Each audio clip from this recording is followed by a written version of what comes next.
Thomas Soto, 6h-9h sur Europe 1. Le débrief de la matinale, les temps forts de ce que vous avez entendu ce matin sur Europe 1. Hier, le tweet donc de Gérard Filoche en réaction à la mort du patron de Total n'a pas plu à Manuel Valls. Il n'a pas plu non plus à Daniel Cohn-Bendit. Écoutez, c'était à 8h-5 dans l'humeur de Dany. C'est débile, inutile, bête et méchant.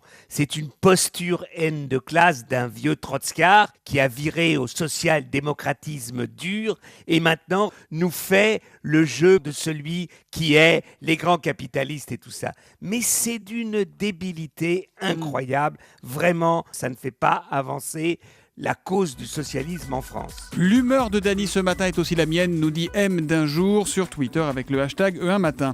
3 bâtiments ont été incendiés à la voiture bélier en 15 jours à Corbeil-Essonnes en banlieue parisienne. Que se passe-t-il là-bas? Écoutez les explications de Nicolas Comte du syndicat Unité Police SGPFO. Il était mon invité pour la question qui fâche de 7h15 tout à l'heure. Les banlieues sont une cocotte minute. Alors de temps en temps, la cocotte minute elle a tendance à monter un petit peu en pression et on demande à la police de s'asseoir sur le couvercle. Mais on a du mal à baisser le feu qu'il y a sous la cocotte minute. Donc un certain nombre de banlieues sont aujourd'hui dans une situation extrêmement préoccupante. Un certain nombre, pas toutes, il ne faut pas non plus tout généraliser. Non, un certain nombre. On parle de Corbeil, mais on pourrait parler de Toulouse où il se passe des événements extrêmement préoccupants avec beaucoup de braquages, avec mes collègues qui sont très souvent pris pour cible et évidemment ça nous inquiète. Autre chose, notre journaliste Jean-Luc Boujon a passé la nuit à Saint-Montant, c'est en Ardèche, et là-bas, les cloches de l'église ne sonnent plus la nuit. Les nouveaux habitants n'arrivaient pas à trouver le sommeil. Bref, c'est un vrai cloche-merle. Écoutez, c'était à 7h30 sur Europe 1.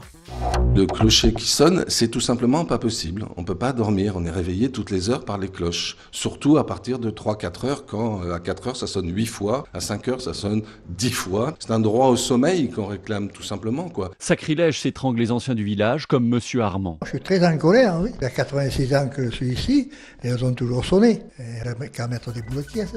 Et voilà, c'est le Don Camillo de Saint-Montant en Ardèche.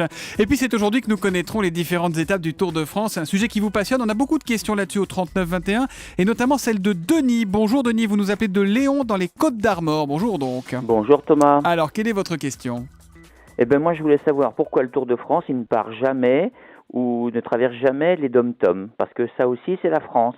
Eh bien c'est parfaitement vrai ça mon cher Denis. Cette question je la pose à Jérôme Lacroix, notre journaliste sportif. Alors pourquoi jamais les dom-toms? Alors Denis, merci de votre appel et c'est vrai de cette très bonne question. Alors le Tour, comme le dit Denis, passer dans les dom-toms, sous-entendu une étape en cours de Tour de France. Alors ça je suis désolé Denis, mais c'est vraiment impossible. Les raisons, elles sont toutes simples. D'abord, logistique. Exactement, il y a la logistique. Vous savez, le Tour, c'est une immense machine. C'est un village, presque une ville qui se déplace chaque jour d'étape en étape. Les animations du village départ, les installations à l'arrivée, regroupées dans ce qu'on appelle une zone technique, où se rassemblent notamment les télés, les radios du monde entier. En tout, c'est presque 4500 personnes. Ça fait très loin, malheureusement. Et puis la seconde raison, elle est tout simplement d'ordre sportif. C'est une transition beaucoup trop lourde à encaisser pour les coureurs, pour les organismes des coureurs. Imaginez, il y a le décalage horaire, il y a le trajet en avion, 8 à 9 heures d'avion pour rallier la Réunion ou la Guadeloupe. C'est beaucoup trop éprouvant pour les organismes, même avec une journée de repos derrière. Alors, la question qu'on pourrait se poser, c'est pourquoi pas un grand départ du côté des Antilles. Pour les mêmes raisons, c'est impossible. Ensuite, il faut revenir en métropole. C'est beaucoup trop éprouvant. Et c'est vrai que c'est dommage, parce qu'aux Antilles, on court le Tour de Guadeloupe, on court le Tour de la Réunion, que le regretté Laurent Fignon courait dans les années 80. Et croyez-moi, comme en métropole, le public est au rendez-vous. Voilà pour ces explications de Jérôme Lacroix. Si, comme Denis, vous voulez nous poser des questions sur ce que vous entendez chaque matin dans la matinale d'Europe 1, c'est très simple. Vous appelez le 3921, vous tweetez avec le hashtag E1matin, comme Laurent Cabrol, ou vous nous contactez sur europe1.fr.